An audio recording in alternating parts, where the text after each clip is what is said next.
Local 4 News starts now with a breaking news alert. We're following two breaking developments on the Oxford High School shooting. We're getting more information about the case against Ethan Crumbley and how it's going to play out. And a new lawsuit has been filed targeting the Crumbley parents and several school officials. We're going to start here at noon with that lawsuit. Thank you for joining us. I'm Evrod Cassimy. It was filed by the parents of Tate Meir and other students who witnessed the shooting. Meir was one of 4 students killed in the November 30th shooting.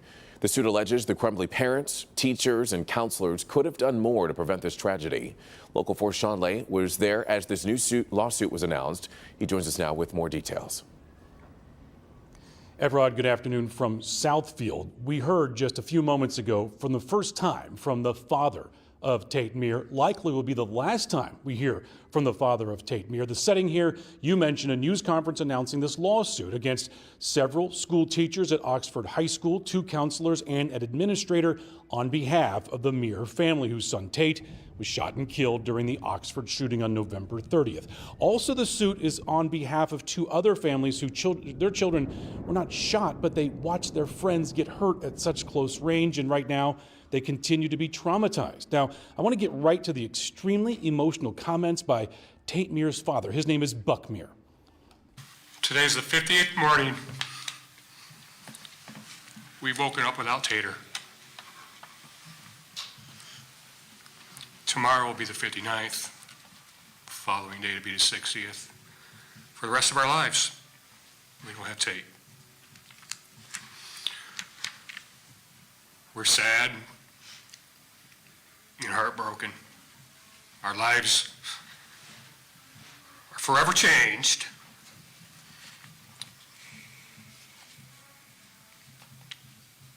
Our family will never be the same.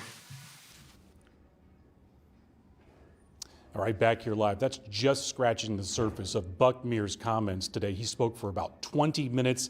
The emotion, as you could imagine, of losing a son was absolutely unbelievable. We also heard from the father of another child who was close to Justin Schilling when he was shot and killed. His comments are giving new insight about exactly what happened when the moment those gunshots rang out. The suit is naming some of the teachers who saw alarming behavior of Ethan Crumbley before a day before the shooting and the day of the shooting, 2 school counselors and the dean of students at Oxford, and James and Jennifer Crumbley for violating, the lawsuit alleges, the state's Child Protection Act that mandates anyone, including school officials and parents, must report to authorities or call 911 when they see something that shows a child in crisis.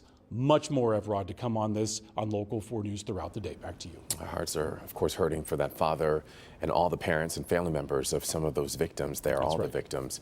Sean, thank you. Of course, we are also following another breaking story here at noon. New court filings show the attorneys for Ethan Crumbley are planning an insanity defense.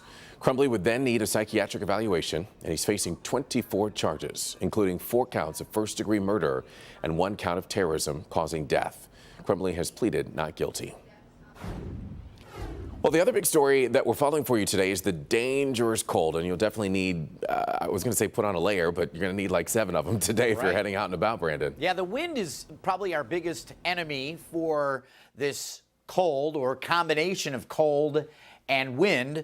Look at where we started the day. Sub-zero to 0. It was officially 0 at Metro, and some single-digit lows. So we're responding nicely, actually. 20 degrees at Metro, 22 Grosse Ile. It's 24 in Howell, and even 22 up in Lapeer. Have to factor in the winds that are gusting 16 to 26 miles an hour out there. So it feels like single digits, and will continue to as we head through the afternoon. There are a few flakes of flying out there. Temps into the middle 20s. Again, not feeling quite that nice. We do have a cold front coming from north to south, and that will be the spark for a few snow showers. You can see here about 4 or 5 p.m. one round and then another perhaps into the evening hours. So if you have plans and you need to know what's going on, our Local Forecasters app has interactive radar, everything you need to know about the snow and the cold. That QR code, that square in the middle of your screen, allows you to just sync your phone right up to it, point it right at it, and you'll get right to the Local Forecasters app for free. Brandon, thank you. State police shut down the lodge in Detroit this morning. This is because of a shooting on the freeway. You're looking at the scene from Sky 4 and went to a casino to file a report. Police say that this was not a random shooting. This was actually a case of domestic violence. And now to the coronavirus. Henry Ford Health System just gave an update on the situation in its hospitals, and doctors say that they are seeing some encouraging signs. Henry Ford Health says that it's seeing a decrease in the number of COVID-positive patients that are admitted to hospitals, and there's a decline in the overall positivity rate in the community. But they continue to push booster shots, saying that just 20 to 30% of people are boosted in the 4 counties with Henry Ford hospitals. We're seeing new data and learnings about COVID-19. It is very clear that we need to change the way we think about what it means to be fully vaccinated. We've known from the beginning that vaccination is the best way to prevent the spread, as well as serious illness, hospitalizations, and death from COVID-19. Just last week, a series of new studies were released confirming the booster dose makes a significant difference, especially with the Omicron variant. With mounting studies reaching the same conclusion, the CDC is now advising everyone who has been vaccinated to be up to date by receiving a booster. And Henry Ford Health System agrees. Well, Dr. Cunningham also talked about at-home COVID tests that a lot of you are receiving in the mail. He says that the best way to store them is in room temperature, away from direct sunlight or heat. And he says that they still will work a few months past the expiration date that's on them. Meanwhile, Moderna is testing a booster shot specifically made for the Omicron variant. It announced a clinical trial one day after Pfizer announced something similar. And it comes as public health officials are tracking a new Omicron subvariant. It's known as the stealth variant. Here's Gabe Gutierrez with more. Across the country, people are starting to receive those free at-home rapid COVID tests from the federal government. Thankfully, Omicron cases seem to be dropping, but the virus also appears to be mutating once again. An Omicron subvariant that has been detected in 49 countries is now popping up in more states, though it's not clear how dangerous it is. Public health officials are watching it very closely, as are vaccine manufacturers like Moderna, which now says its phase 2 trial for an Omicron-specific booster is underway. The company's new data shows its current booster's effectiveness against Omicron declined slightly after 6 months, though it's still noticeable. Across the U.S., reported COVID cases are down 6% over the previous week, hospitalizations down 8%, but deaths are up 21%, despite Omicron often causing milder symptoms. Meanwhile, COVID reinfections are on the rise. Researchers in England spoke with 3,500 COVID-positive people this month. 2/3 reported having either a suspected or confirmed case before. Also today, the federal vaccine mandate for healthcare workers that the Biden administration put into effect starts to take effect in some states, those that did not challenge the requirement in court. Gabe Gutierrez, NBC News, New York. Governor Whitmer is meeting with leaders in Detroit this afternoon after last night's State of the State address.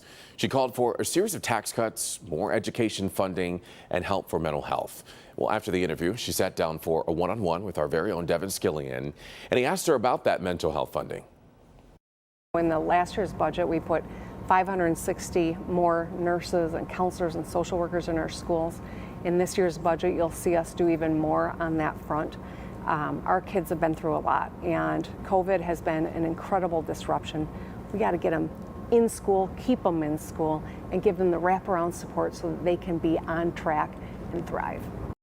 And you can see more of Devin's interview throughout the day right here on Local 4, and all of the important moments on Local 4 News. That is coming up tonight at 5 and 6. Michigan Attorney General Dana Nessel says that she is seeking court approval to investigate drug company Eli Lilly over excessive prices for insulin. Nessel is asking for the use of subpoenas to get access to records and interview company officials. There are profound consequences to people who need this medication and cannot afford it. I've talked to people who, literally lose their homes because they can't afford to pay for their medication, and it's between one or the other. And no one should have to make that kind of decision. Nestle says that the average out-of-pocket cost for a single vial of insulin is nearly $100. New at noon. Two major stores are teaming up. We'll tell you what you might soon be able to buy the next time you visit a Lowe's store. But first, it'll become official in less than 30 minutes. Supreme Court Justice Stephen Breyer is retiring. We've got to look at who is on the short list to replace him. That's next.